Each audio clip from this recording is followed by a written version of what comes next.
Hey, welcome to Tutorial Lore. This video explains the Smarthome Manager app and whether it's worth using. Quick disclaimer.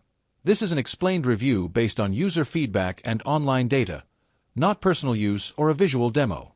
Smarthome Manager is an app developed by AT&T to help users manage their home Wi-Fi network and connected devices. It allows users to check internet status, troubleshoot connectivity issues, change Wi-Fi names and passwords, and manage device access, all from a single dashboard. It also offers parental controls, network security tips, and usage monitoring features.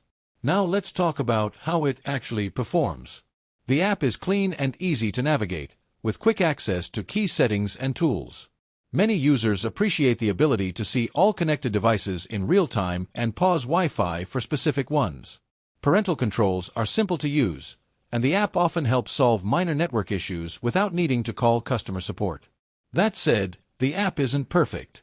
Some users report inconsistent device recognition or delays in reflecting real-time status.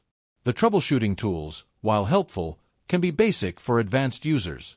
Also, it only works with AT&T Internet service, which limits its usage for those on other providers. If you've been enjoying this video so far, don't forget to drop a like. It helps a lot. In summary, Smarthome Manager is a solid companion app if you're an AT&T customer looking to manage your home Wi-Fi easily. It brings convenience, control, and visibility to your home network, though it may feel limited for users expecting deeper tech customization. This is not a commercial or paid promotion, but an informational video. For inquiries, contact the email address stated in the description.